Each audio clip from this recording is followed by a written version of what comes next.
로마서 제1장.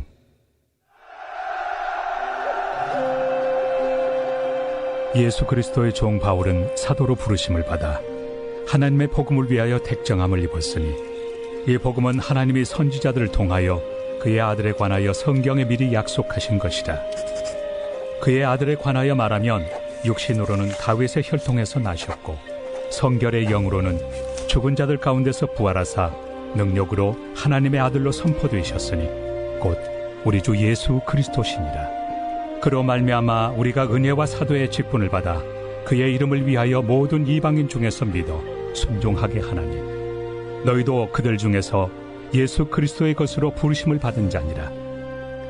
로마에서 하나님의 사랑하심을 받고 성도로 부르심을 받은 모든 자에게 하나님 우리 아버지와 주 예수 그리스도로부터 은혜와 평강이 있기를 원하노라. 먼저 내가 예수 그리스도로 말미암아 너희 모든 사람에 관하여 내 하나님께 감사함은 너희 믿음이 온 세상에 전파되미로다.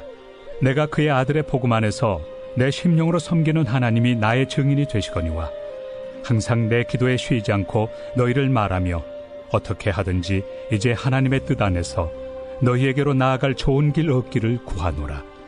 내가 너희 보기를 간절히 원하는 것은 어떤 신령한 은사를 너희에게 나누어 주어 너희를 경고하게 하려 함이니, 이는 곧 내가 너희 가운데서 너희와 나의 믿음으로 말미암아 피차 안위함을 얻으려 함이라. 형제들아, 내가 여러 번 너희에게 가고자 한 것을 너희가 모르기를 원하지 아니하노니, 이는 너희 중에서도 다른 이방인 중에서와 같이 열매를 맺게 하려 함이로되 지금까지 길이 막혔도다. 헬라인이나 야만인이나 지혜 있는 자나 어리석은 자에게 다 내가 빚진 자라. 그러므로 나는 할 수 있는 대로 로마에 있는 너희에게도 복음 전하기를 원하노라. 내가 복음을 부끄러워하지 아니하노니, 이 복음은 모든 믿는 자에게 구원을 주시는 하나님의 능력이 됨이라. 먼저는 유대인에게요, 그리고 헬라인에게로다. 복음에는 하나님의 의가 나타나서 믿음으로 믿음에 이르게 하나니, 기록된 바 오직 의인은 믿음으로 말미암아 살리라 함과 같으리라. 하나님의 진노가 불의로 진리를 막는 사람들의 모든 경건하지 않음과 불의에 대하여 하늘로부터 나타나나니, 이는 하나님을 알만한 것이 그들 속에 보임이라. 하나님께서 이를 그들에게 보이셨느니라. 장세로부터 그의 보이지 아니하는 것들, 곧 그의 영원하신 능력과 신성이 그가 만드신 만물에 분명히 보여 알려졌나니, 그러므로 그들이 핑계하지 못할지니라. 하나님을 알되 하나님을 영화롭게도 아니하며 감사하지도 아니하고 오히려 그 생각이 허망하여지며 미련한 마음이 어두워졌나니, 스스로 지혜 있다 하나 어리석게 되어 썩어지지 아니하는 하나님의 영광을 썩어질 사람과 새와 짐승과 기어다니는 동물 모양의 우상으로 바꾸었느니라.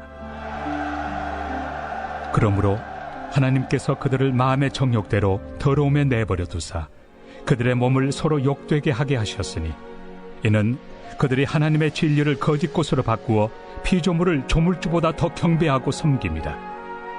주는 곧 영원히 찬송할 이시로다. 아멘. 이 때문에 하나님께서 그들을 부끄러운 욕심에 내버려 두셨으니, 곧 그들의 여자들도 순리대로 쓸 것을 받고 영예로 쓰며, 그와 같이 남자들도 순리대로 여자 쓰기를 버리고 서로 향하여 음욕이 부릴 듯하며, 남자가 남자와 더불어 부끄러운 일을 행하여 그들의 그릇됨에 상당한 보응을 그들 자신이 받았느니라. 또한 그들이 마음에 하나님 두기를 싫어하며 하나님께서 그들을 그 상실한 마음대로 내버려 두사 합당하지 못한 일을 하게 하셨으니, 곧 모든 불의, 추악, 탐욕, 악의가 가득한 자요, 시기, 살인, 분쟁, 사기, 악독이 가득한 자요, 수군수군하는 자요, 비방하는 자요, 하나님께서 미워하시는 자요, 능욕하는 자요, 교만한 자요, 자랑하는 자요, 악을 도모하는 자요, 부모를 거역하는 자요, 우매한 자요, 배약하는 자요, 무정한 자요, 무자비한 자라. 그들이 이 같은 일을 행하는 자는 사형에 해당한다고 하나님께서 정하심을 알고도 자기들만 행할 뿐 아니라 또한 그런 일을 행하는 자들을 옳다 하느니라.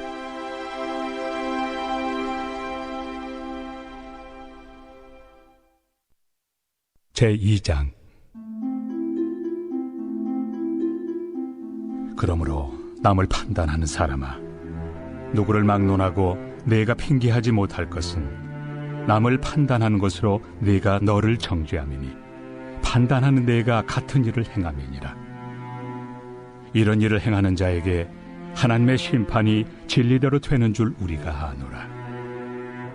이런 일을 행하는 자를 판단하고도 같은 일을 행하는 사람아, 내가 하나님의 심판을 피할 줄로 생각하느냐?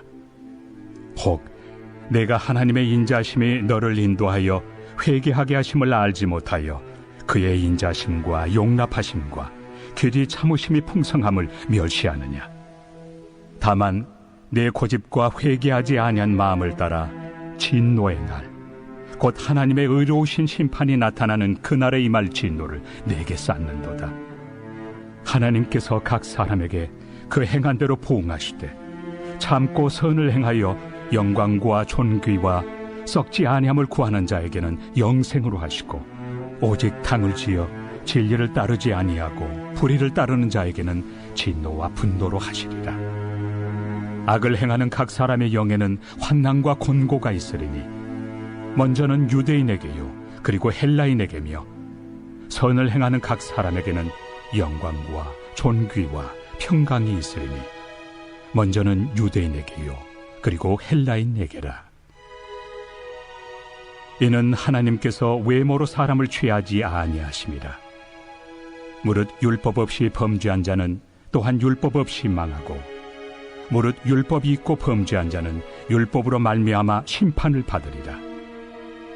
하나님 앞에서는 율법을 듣는 자가 의인이 아니요 오직 율법을 행하는 자라야 의롭다 하심을 얻으리니, 율법 없는 이방인이 본성으로 율법의 일을 행할 때에는 이 사람은 율법이 없어도 자기가 자기에게 율법이 되나니, 이런 이들은 그 양심이 증거가 되어 그 생각들이 서로 혹은 고발하며 혹은 변명하여 그 마음에 새긴 율법의 행위를 나타내느니라.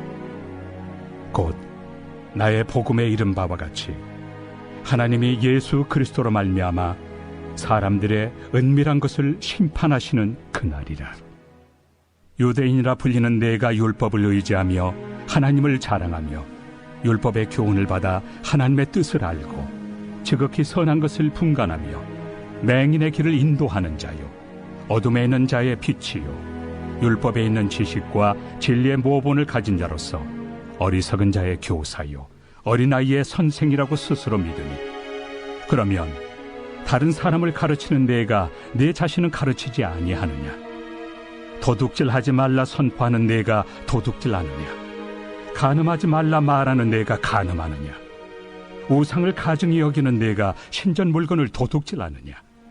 율법을 자랑하는 내가 율법을 범함으로 하나님을 욕되게 하느냐? 기록된 바와 같이 하나님의 이름이 너희 때문에 이방인 중에서 모독을 받는도다. 내가 율법을 행하면 할례가 유익하나 만일 율법을 범하면 내 할례는 무할례가 되느니라. 그런즉 무할례자가 율법의 규례를 지키면 그 무할례를 할례와 같이 여길 것이 아니냐? 또한 본래 무할례자가 율법을 온전히 지키면 율법 조문과 할례를 가지고 율법을 범하는 너를 정죄하지 아니하겠느냐? 무릇 표면적 유대인이 유대인이 아니요 표면적 육신의 할례가 할례가 아니니라. 오직 이면적 유대인이 유대인이며 할례는 마음에 할지니 영에 있고 율법 조문에 있지 아니한 것이라. 그 칭찬이 사람에게서가 아니요 다만 하나님에게서니라. 로마서 1장의 말씀, 특별히 1장 17절 같은 말씀 통해서는 많은 분들이 영향을 받았습니다. 역사적으로 우리가 잘 아는 마틴 루터도 영향을 받았고, 특별히 또 마틴 루터가 썼던 책을 통해서 요한 웨슬레도 영향을 받았고, 로마서는 사실은 역사적으로 위대한 인물들에게 영향을 줬던 책이기도 합니다. 기독교는 역사 속에서 어려운 상황을 만날 때마다 딱 두 가지 길을 걸었습니다. 첫째는 변화와 성장의 길을 걸었고, 또 하나의 길은 변질과 퇴보의 길을 걷기도 했습니다. 변화와 성장 속에서도 하나님께서 관여하셨고, 또 변질과 퇴보의 속에서도 하나님께서는 합력하여서 선을 이루셨습니다. 지금 우리가 겪고 있는 코로나19도 마찬가지일 거라 생각합니다. 우리도 두 가지 모습에 놓여 있습니다. 변화냐, 아니면 퇴보냐, 아니면 변질이냐, 또 성장이냐, 이 두 가지 길에 놓여 있습니다. 그렇지만 하나님은 이 두 가지 재료를 다 사용하십니다. 그래서 합력하여서 선을 이루게 하시고 우리를 더욱더 강건하게 하실 줄 믿습니다. 그럼 이런 위기 때 우리가 변질과 퇴보보다는 과연 변화와 성장을 어떻게 이뤄낼 수 있을까? 오늘 로마서 1장에는 그 핵심적인 내용을 전달해 준다고 저는 생각합니다. 위기 시대의 변화와 성장이냐 아니면 변질이냐 후퇴냐의 기준을 놓을 때 여러분들이 로마서 1장을 잘 읽게 된다면 여러 가지 또 특징과 또 기본적인 요소와 또 우리가 어떻게 하면 더 달라질 수 있는지에 대한 귀한 지침을 받을 수 있을 거라 생각합니다. 일단 모든 책에는 기록 동기가 있습니다. 기록 동기가 있는데 바울이 로마서를 기록했을 때는 특별히 선교적 동기가 있었습니다. 여러분들이 오늘 성경에도 보셨던 것처럼 로마서 1장 14절에 이런 표현이 있습니다. 헬라인이나 야만인이나 지혜 있는 자나 어리석은 자에게 다 내가 빚진 자다라고 이렇게 표현하고 있습니다. 복음의 빚진 자, 복음의 빚진 자이기 때문에 바울이 로마로 가기를 원한다라고 얘기하고 있습니다. 그런데 사실 로마가 종착지는 아닙니다. 로마가 종착지가 아니라 다른 곳을 종착지로 삼고 있는데 그 내용은 로마서 15장 23절에 나와 있습니다. 제가 읽어드리면 이제는 이 지방에서 일할 곳이 없고 또 여러 해 전부터 언제든지 서바나로 갈 때 너희에게 가기를 바라고 있었으나 이렇게 되어 있습니다. 곧 이 얘기는 무슨 얘기냐면 서바나로 가기를 원한다라는 얘기를 하고 있습니다. 근데 서바나로 가기 전에 너희에게 먼저 들리고 싶다라고 얘기하고 있습니다. 그리고 또 우리가 읽었던 표현처럼 이 지방에서는 할 것이 없다. 이 지방에서는 할 것이 없다라고 얘기합니다. 근데 진짜 이 표현이 그 지방에서 할 것이 없었던 것일까요? 사실 이것을 기록하고 있었던 곳은 고린도 지역이라고 생각하시면 될 것 같습니다. 바울의 선기 전략 중에 하나는 다른 것이 아니라 이렇게 큰 도시를 중심으로 한 선교 전략이었습니다. 그래서 여러분들이 잘 알고 계시는 빌립보라든지 또 데살로니가라든지 또 에베소라든지 고린도라는 지역은 다 그 당시에 큰 도시로 많은 인구가 있었던 곳이라 생각하시면 됩니다. 그곳에 선교적 영향력을 줘서 거점을 삼고 있었다는 거죠. 그 공동체 속에서 사람들이 세워지고 더욱더 나아지고 또 견고해졌을 때 그때 바로 바울은 다른 거점으로 또 가기를 원했다라는 것입니다. 그래서 이곳에서는 할 것이 없고 이제는 내가 서바나로 갔으면 좋겠다. 이 서바나는 지금의 이제 스페인을 얘기합니다.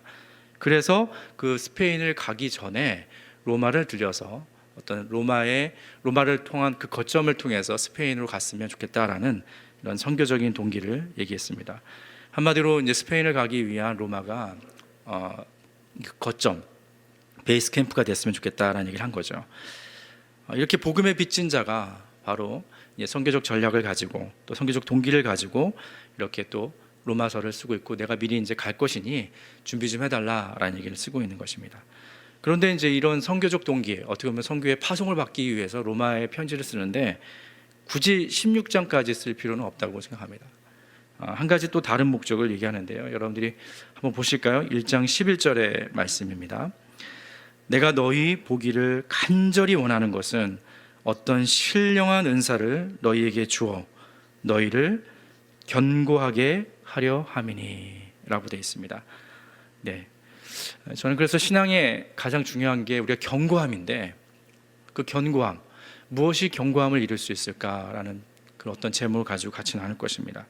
그래서 오늘 바울은 얘기하고 있습니다. 내가 간절히 보기 원하는데 예전부터 가기도 원하고 몇 번 가기 원했지만 막혀서 못 갔지만 그럼에도 불구하고 내가 가기를 원한다라고 얘기하면서 하는 이유는 오늘 성경에서 얘기합니다. 너희를 견고하게 만들고 싶다라고 얘기하고 있습니다. 그런데 또 얘기합니다. 그럼 어떻게 견고해지느냐라고 했을 때 뭐라고 되어 있죠? 신령한 은사를 나눠주고 싶다라고 얘기하고 있습니다. 그러면 또 우리가 물어봐야 됩니다. 신령한 은사가 뭡니까? 라고 또 물어볼 수가 있는 거죠. 사실 오늘 그 얘기가 핵심인 것입니다. 간절히 보기를 원하고 그 이유가 신령한 은사를 나눠주기를 원하고 그렇다면 신령한 은사는 과연 무엇인가라는 것을 알아야 되고 그 신령한 은사를 알 때 실제 우리가 견고해질 수 있다는 것을 알 수 있다는 것이죠. 문제는 로마의 공동체는 처음에는 엄청난 감격과 뜨거움이 있었던 곳입니다. 왜냐하면 이 로마 공동체는 특별히 베드로가 세운 것은 아닙니다. 또 우리가 잘 아는 사도 바울이 세운 것도 아닙니다. 그래서 사도 바울은 내가 여러 번 가고 싶었지만 못 갔다라는 표현이 있지 않습니까? 또 우리가 알고 있는 로마 공동체는 실제 신약의 많은 신앙적인 위인들이 세운 교회도 아닙니다. 우리가 로마 공동체가 세워진 것을 추론해 볼 수 있는 것은 사도행전 2장을 보시면 여러분들이 잘 아시게 될 거예요. 거기에 보면 2장 10절에 보면 사도행전 2장 10절에는 부르기아와 밤빌리아, 애굽 및 구레네 가까운 리비아 여러 지방에 사는 사람들과 로마로부터 온 나그네 곧 유대교에 들어온 사람들과 라고 되어 있습니다. 다시 한번 보실게요. 로마로부터 온 나그네라는 표현이 있고요. 곧 유대교에 들어온 사람들이다라는 거죠. 결국에는 로마에 있었던 사람 중에서 유대교를 믿게 된 이방인들이 예루살렘에 왔을 때 어떤 일이 벌어지냐면 성령을 체험하게 됩니다. 예수님께서 승천하시기 전에 약속하셨지 않습니까? 내가 떠날 때는 보혜사 성령님을 약속하겠다라고 했는데 약속대로 성령님이 임하셨을 때 그 예루살렘에 로마로부터 왔던 사람들이 영향을 받기 시작합니다. 그리고 나서 그들이 성령의 강한 임재를 체험하고 난 다음에 그 감격을 가지고 어디로 돌아갔냐면 로마로 돌아갔습니다. 로마로 돌아가서 그 안에서 로마 공동체가 형성이 되었습니다. 우리가 읽는 이 책에 로마서가 있을 때는 한 20년에서 30년 정도 흘렀을 때 바로 사도행전 2장의 그 사건 이후에 한 20에서 30년 후에 로마 공동체를 향해서 쓰여진 것이라 봤을 때 이때 그 비슷한 시기에 세워진 그 공동체가 있었는데 갈라디아 교회라든지 또 에베소 교회도 사실은 영향이 있었는데 그때 다들 초기에 세워졌던 교회들이 하나둘씩 이렇게 팝업처럼 문제가 일어나기 시작합니다. 로마 공동체도 시간이 지나면서 변질이 됐다라는 것이죠. 여기서 두 가지를 우리가 꼭 짚어야 됩니다. 그 변질됐던 두 가지 포인트가 있는데 첫째는 이 시간이 지나면서 무덤덤해진 것이 가장 큰 문제였습니다. 한마디로 첫사랑을 잃어버렸다라는 것이 문제였다는 거죠. 그렇기 때문에 소아시아 7교회 중에서 에베소 교회도 질책받을 때 책망받을 때 너희가 첫사랑을 저버렸다라고 얘기 나왔습니다. 감격을 잃어버렸던 신앙에 대해서 다시 한번 생각하게 한다는 것입니다. 두 번째는 30년 가까이가 지나면서 실제 그때는 예루살렘에 왔던 그 평신도 그룹이 뜨거운 열정을 가지고 로마 그 지역에 가서 공동체를 형성하다 보니까 한 가지 약점이 있었는데 뜨거움은 있는데 이게 진리적 기반이 약했습니다. 진리적 기반이 약하다 보니까 진리가 희석되고 또 진리가 결핍되다 보니까 결국에는 이 뜨거움이 오래 지속할 수 없는 상태가 됐다는 겁니다. 나무 줄기는 강한데 뿌리가 약했다는 것을 볼 수 있죠. 진리의 기반을 두지 못한 이 감동과 뿌리가 얼마나 연약한지를 보여주는 게 바로 오늘 로마서의 모습일 수 있다는 겁니다.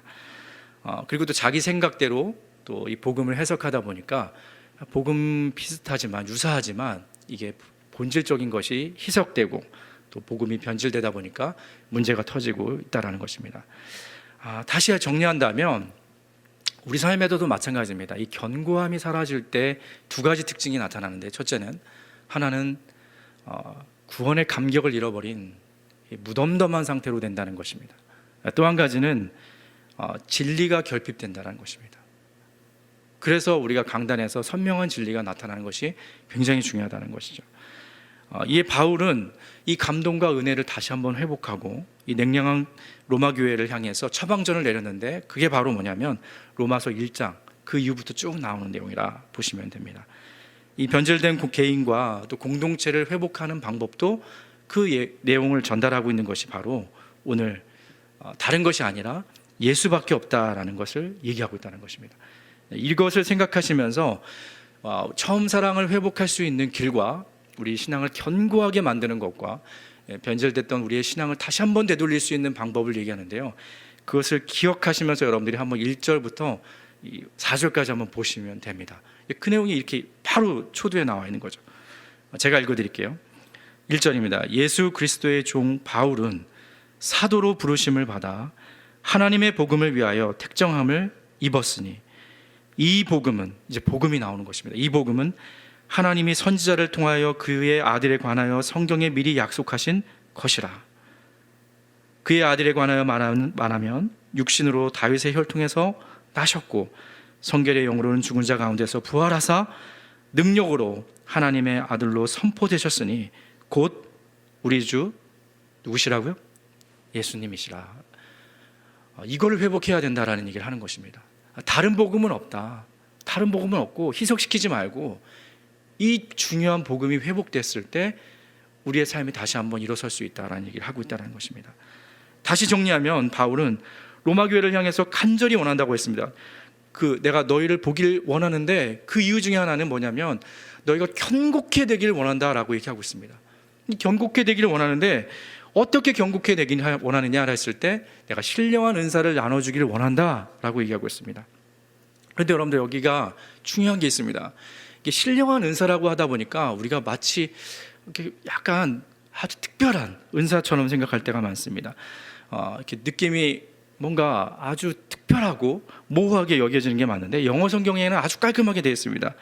이게 some spiritual gift라고 해서 실제는 영적인 선물이라는 것입니다. 그 영적인 선물에 대해서 간단하게 얘기하는 건 뭐냐면 그 영적인 선물이 바로 예수님이라는 것입니다. 근데 그 예수님을 받아들일 때 받게 된 사람들이 영적인 선물을 받은 것에 대해서 명확히 아는 것이 너무나도 중요하다는 것입니다. 곧 영적인 선물은 바로 그 신령한 은사라는 것은 바로 누구시라고요? 예수님이라는 것입니다. 그것이 바로 복음이라는 것이고요. 예수님이 복음이십니다. 예수님이 구약의 예언대로 이 땅에 오셨습니다. 아멘. 예수님이 나의 죄를 위해서, 우리의 죄를 위해서 돌아가셨습니다. 아멘. 예수님이 죽은 자 가운데서 3일 만에 부활하셨습니다. 아멘. 예수님이 승천하신 대로 예수님이 다시 오실 것입니다. 아멘. 이게 분명한 진리입니다. 이게 분명한 복음입니다. 이것 외에는 다른 것이 없다라는 것입니다. 바울이 전하고자 했던 신령한 은사는 영적인 선물은 여러분들이 이미 받은 것입니다. 다른 것이 아닙니다. 예수님을 받게 됐던 그 상황 자체가 바로 영적인 복음이 있는 것입니다. 그것이 바로 신령한 은사인 것입니다. 그걸 나눠주고자 했다는 것입니다. 로마 교회에 희석되어 있던 복음이 문제가 있기 때문에 너희가 분명히 알아야 될 것은 구약부터 예언되었던 그 예수님이 바로 복음인 것이고 그분이 나의 죄를 위해서 돌아가셨으며 그것뿐만 아니라 3일 만에 부활하셨고 또 다시 오실 것이라는 진리를 믿는 것이 가장 큰 신령한 은사라는 것을 전하고 싶었던 사람이 바로 바울이라는 것입니다. 바울은 그것을 경험했습니다. 바울은 그것을 체험했습니다. 사도행전에 보면 핍박자였던 사울이 바울로 되는 그 장면이 세 부분에서 구원 간증을 하고 있습니다.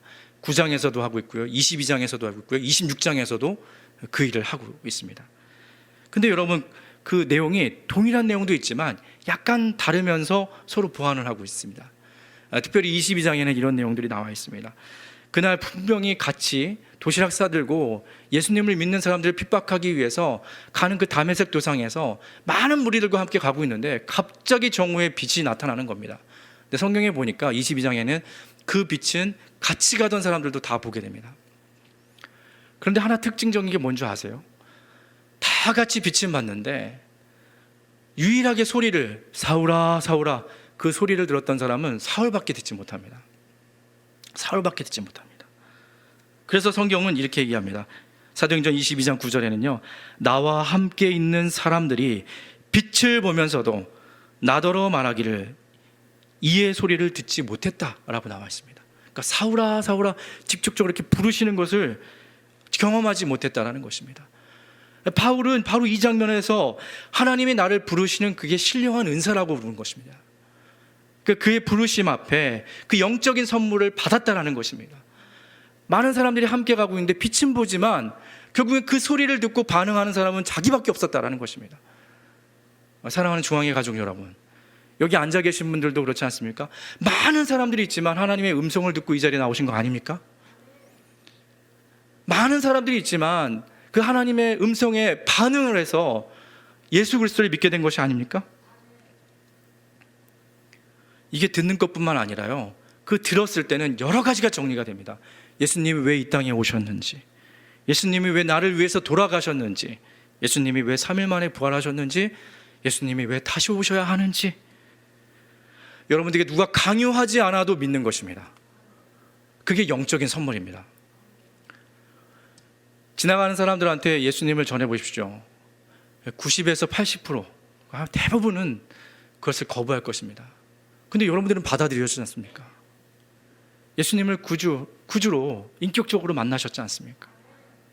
강요하지 않아도, 납득되지 않아도 그게 너무나 사실처럼 믿어지는 거 아닙니까? 그게 영적인 선물입니다. 그 복음의 감격을 우리가 회복하지 못하면 죄송하지만 우리도 냉랭해지고 우리가 다른 것에 기웃거릴 수밖에 없으며 변질된 복음을 가질 수밖에 없다라는 것입니다. 사랑하는 중앙의 가정 여러분, 우리가 예수 그리스도께서 이 땅에 오셔서 우리에게 해주신 것을 생각하면 왜 우리 마음에 떨림이 있고 눈물도 나며 그 앞에서 우리가 나의 죄를 회개케 하는 역사가 있나요?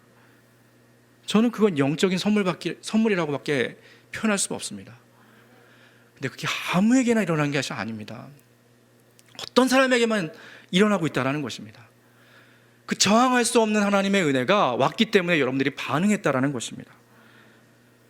너무나도 그게 뚜렷하고 거부할 수도 없고 이상한데 그것이 자연스럽게 된 것이고, 죄송합니다, 저도 이렇게밖에 설명할 수밖에 없습니다. 하지만 그 느낌을 받았던, 그 경험을 했던 분들은 다 아실 것입니다.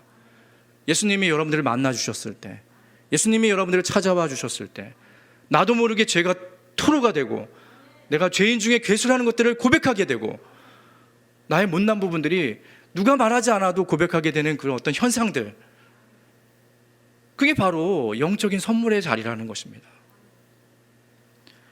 아무나 겪는 것이 아니고 아무나 받는 것이 절대 아닙니다. 그러니까 귀하게 여기셔야 됩니다. 오늘 바울이 전하고 싶었던 내용이 바로 그 내용입니다. 1절에서 4절까지 이게 복음이다, 이게 복음이다, 다른 것이 복음이 아니라 이게 복음이다 라고 얘기했던 것은 다시 한번 진정한 복음 안에서 우리 삶을 변화시키길 원하고 변질되는 것이 아니라 성장하길 원하는 귀한 마음이 있다는 것입니다. 사랑하는 중앙의 가족 여러분, 우리를 견고케 하는 것이 무엇입니까? 저항할 수 없었던 하나님의 은혜에 대해서 감사하시기 바랍니다. 저항할 수 없는 하나님의 부르심에 대해서 다시 한번 감격하시기 바랍니다. 내 힘이 아니라, 내 능력이 아니라, 내가 가진 어떤 노력이 아니라, 윤리적인 어떤 잣대가 아니라, 기준이 아니라, 노력이 아니라, 모든 좋은 면이 아니라 저항할 수 없는 하나님의 은혜가 임했기 때문에 여러분들 오늘 이 자리에 계시다는 것입니다. 그러니 오늘 하루도 기억하시기 바랍니다. 내가 그 하나님의 은혜 아래 살고 있구나. 내가 다른 사람들을 경험하지 않았던 그 신비적인 선물을 받은 사람이구나. 그래서 영어 성경은 얘기하지 않습니까? Spiritual gift, 영적인 선물을 받으신 겁니다. 저는 죄송하지만 이렇게밖에 설명을 못하겠습니다. 그런데 아마 그것을 경험하셨던 분들은 아마 가장 내 마음에서 느껴지는 하나님의 울림이 있을 거라 생각합니다. 말씀을 정리하겠습니다. 로마서는 바로 그 얘기를 하려고 한 것입니다. 그냥 읽을 때 그냥 읽지 마시고요, 여러분들에게 임하셨던 구원의 감격들에 대해서 다시 한번 회복하고 점검하고 무엇이 진정한 복음인지에 대해서 다시 한번 읽어야 되는 책이 바로 로마서인 것입니다. 한번 쭉 읽어보십시오. 계속해서 바울은 부르심에 대해서 얘기했고, 부르심 다음에 순종에 대해서 얘기합니다. 근데 순종이 우리가 하나님의 뜻에 순종하는 것도 있지만 반응입니다. 저항할 수 없는 하나님의 은혜가 임하게 되면 반응이 일어나게 됩니다. 그것이 바로 우리의 삶의 원동력이 된다는 것을 꼭 기억하는 저와 여러분이 되길 간절히 축원합니다. 확실한 이 복음의 내용이 우리를 견고하게 만들어줍니다. 지금 사실 어렵지 않습니까? 고민도 많고 생각할 것도 많고 어떻게 넘어서야 될지도 모르는 산 넘어 산인 이 상황에서 지금 다시 한번 붙들어야 되는 것은 진정한 복음입니다. 예수 그리스도밖에 없습니다. 그 예수 그리스도만의 안에서 거할 때 세상이 줄 수 없는 안위가 있다라고 얘기합니다. 여러분 1장 다시 한번 읽어보십시오. 구원의 감격과 안위를 같이 표현하고 있는 장면이 있습니다. 신령한 은사는 다른 것이 아니라 진정한 복음을 깨닫는 하나님의 지혜가 있다는 것을 꼭 기억하셨으면 좋겠습니다. 저항할 수 없는 그 부르심에 은혜에 순종한 오늘의 우리의 삶에 대해서 다시 한번 감사하시기 바랍니다. 그 영적인 신비한 삶을 경험했던 여러분들의 삶이 이제 냉랭한 삶에서 다시 한번 일어나기 위해서 우리를 구원하셨던 그 하나님의 놀라운 역사를 다시 한번 기억하는 저와 여러분이 되길 간절히 축원합니다. 기도하시겠습니다.